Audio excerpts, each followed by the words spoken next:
Welcome to Mufti Muhammad Nadeem Hussaini official YouTube channel.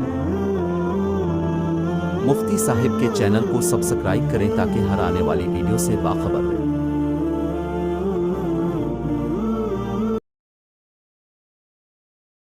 نبی اکرم صلی اللہ علیہ وسلم نے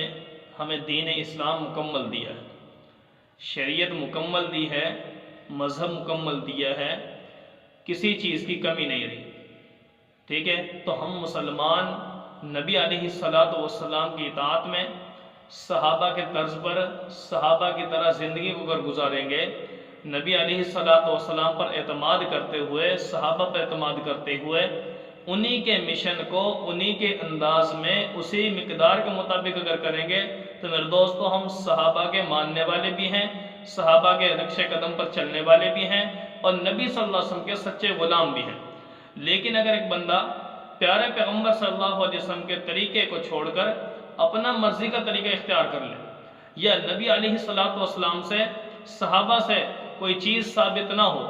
لیکن اس چیز کے ثبوت کے لیے مرضی کے مطابق بندہ عمل کر رہا ہے، یا سنت طریقے کو نبی علیہ الصلاۃ والسلام کے کسی بھی حکم کو اپنی مرضی کے مطابق پورا کر رہا ہے، میرے دوستو یہ نبی صلی اللہ علیہ وسلم کا سچا حبدار نہیں ہے، سچا محبت کرنے والا نہیں ہے، سچا عشق محبت کا جو دعویٰ کرتا ہے وہ اس میں سچا نہیں ہے۔ اصل تو چیز یہ ہے کہ محبوب علیہ الصلاۃ والسلام کے طور طریق کو اسی کے مطابق عمل میں لایا جائے۔ جیسا کہ نبی علیہ الصلاۃ والسلام نے نماز پڑھ کے دکھائی ہے، صحابہ نے اذان بھی پڑھی ہے، نمازیں بھی پڑھی ہیں، سنت اعمال کو بھی زندہ کیا ہے، تو مرضی کسی کام کے اندر بھی نہیں۔ اللہ کا کوئی حکم نبی علیہ الصلاۃ والسلام کی مرضی کے خلاف ان کا نہیں تھا۔ تو پتہ یہ چلا کہ جیسے نماز کے بعد یہ مصافحہ کرنے کا عمل جو مساجد کے اندر شروع ہو چکا ہے، میرے دوستو یہ صحابہ سے ثابت نہیں ہے، نبی علیہ الصلاۃ والسلام کی زندگی میں نہیں ہے۔ ہاں مصافحہ اگر ثابت ہے تو پیارے پیغمبر صلی اللہ علیہ وسلم سے یا تو سفر سے کوئی آئے تب یہ مصافحہ ثابت ہے، یا باہر سے کوئی آ رہا ہے اس وقت اسے مصافحہ کرنا ثابت ہے۔ لیکن نماز کے بعد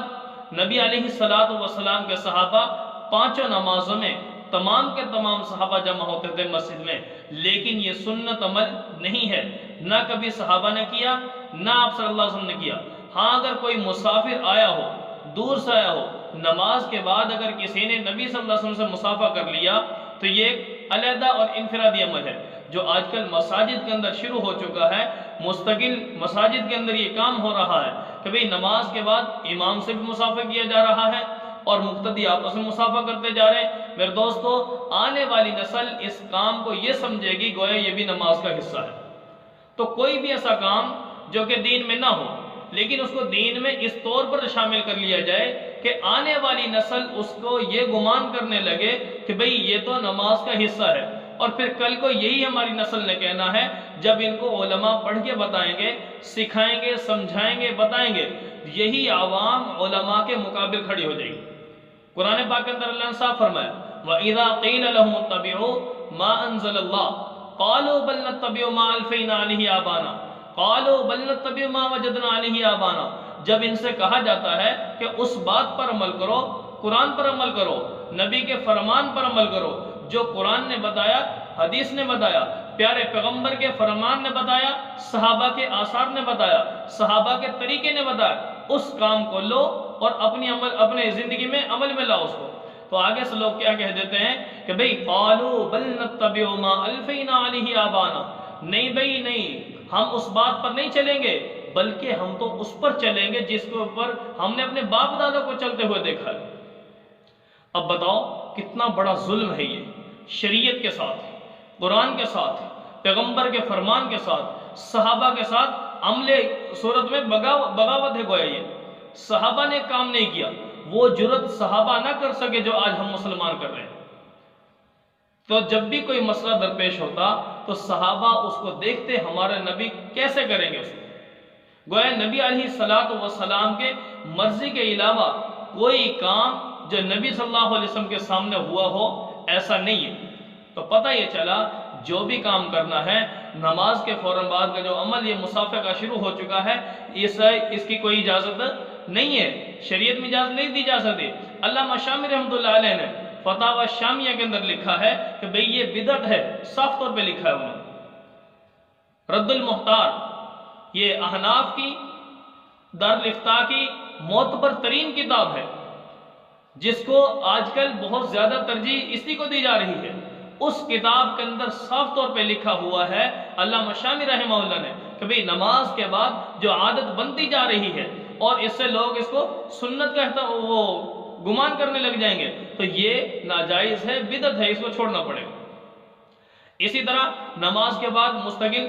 ذکر بالجہر شروع ہو چکا ہے، تو نبی صلی اللہ علیہ وسلم کے بعد جب نماز پڑھتے تھے، نماز کے فوراً بعد یہ تو دعا ہے اللہم انت السلام و منک السلام تبارک یا ذا الجلال والاکرام، اس طرح کی اور دعائیں ہیں۔ نماز کے بعد استغفار پڑھنا، انفرادی عمل اتنا سا کرنا، دعا کرنا، اس کے بعد نماز کی سنتیں ہیں۔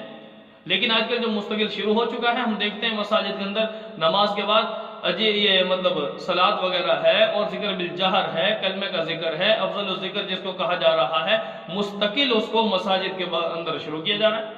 حالانکہ نبی صلی اللہ علیہ وسلم نے مستقل ایسا کوئی عمل کیا نہیں۔ تو کوئی بھی کام ہاں اگر انفرادی ہو، کبھی ہو جائے،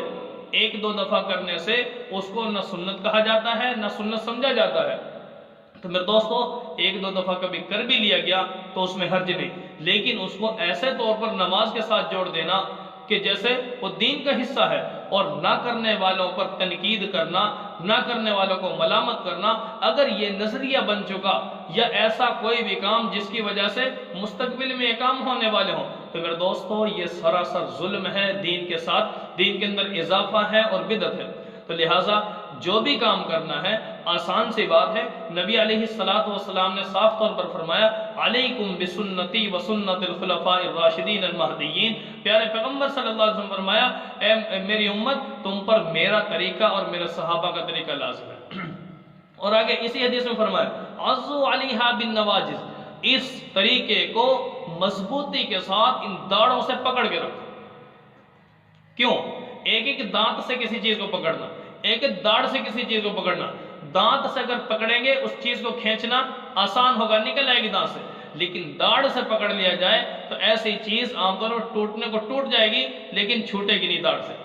تو مطلب یہ ہے کہ داڑھ کے ذریعے سے جیسے مضبوط ہو جاتی ہے وہ چیز، تو تم بھی اپنے اس دین پر، صحابہ کے طریقے پر، پیغمبر علیہ السلام کے فرمان کے مطابق اسی پر مضبوط ہو جاؤ، اس میں کسی قسم کا کمپرومائز نہیں ہوگا۔ گویا نبی علیہ السلام کا طریقہ، صحابہ کا طریقہ اگر ہے کسی کام میں تو پھر اس کے اوپر عمل کیا جائے گا۔ مجھے یہ بتائیں کون سا ایسا معاملہ ہے، کون سا ایسا مسئلہ ہے، کون سی ہماری دنیا کی کوئی ایسی سرگرمی ہے جس میں ہمارے نبی نے ہمیں وہ رہنمائی نہ دی ہو؟ تجارت ہمارے نبی نے کی ہے، ٹھیک ہے، اور دوسروں کی نوکری کرنا یعنی بکری وغیرہ چلانا یہ آپ صلی اللہ علیہ وسلم نے کیا ہے، ٹھیک ہے، خود کسی کا یعنی کہ یہ کاروبار کرنا یہ بھی کیا ہے،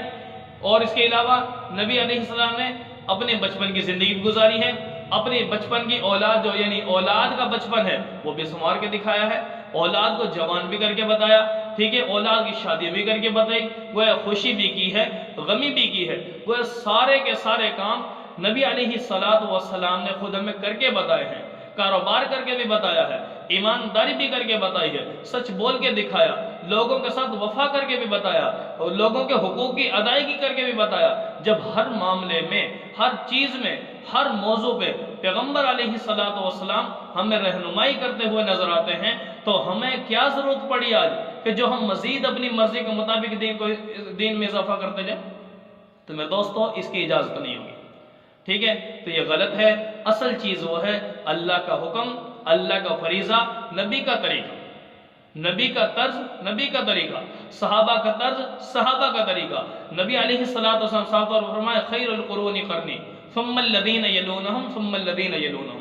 کہ میرا زمانہ بہتر ہے، پھر میرے بعد والا اور اس کے بعد والا۔ وہ تین زمانوں کی ضمانت نبی علیہ السلام دے رہے، وہ ان کے اندر جو کام ہوگا وہ کام ٹھیک ہے، اس کے بعد اگر کوئی کام ہوگا تو فرمایا کہ وہ کام اس کو تم نے دیکھنا ہے قرآن پاک میں، حدیث میں، صحابہ کے فرامین میں، صحابہ کے اجماع، ان چیزوں کو دیکھنا، اگر مل جائے تو کر لینا، نہ ملے تو چھوڑ دینا۔ اسی وجہ سے قرآن پاک کے اندر اللہ رب العالمین نے فرمایا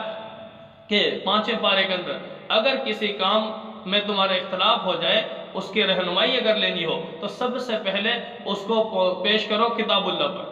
اس کے بعد رسول اللہ صلی اللہ علیہ وسلم کے فرمان پر، اس کے بعد اگر نہ ہو تو پھر صحابہ کی زندگی ہے، صحابہ کے آثار ہیں، صحابہ کے فرامین ہیں، ان چیزوں کو دیکھیں گے، اولو العزم ہے۔ اگر ان چیزوں کو ہم دیکھتے ہوئے میرے دوستو ہم عمل کریں گے تو انشاءاللہ العزیز پیارے نبی صلی اللہ علیہ وسلم کے پیاری پیاری سنتوں کے مطابق ہمیں رہنمائی ضرور ملے گی۔ لیکن اگر مرضی کے مطابق چلیں گے تو میرے دوستو ہم گمراہ ہو جائیں گے، بھٹک جائیں گے۔ اور نبی علیہ السلام فرمایا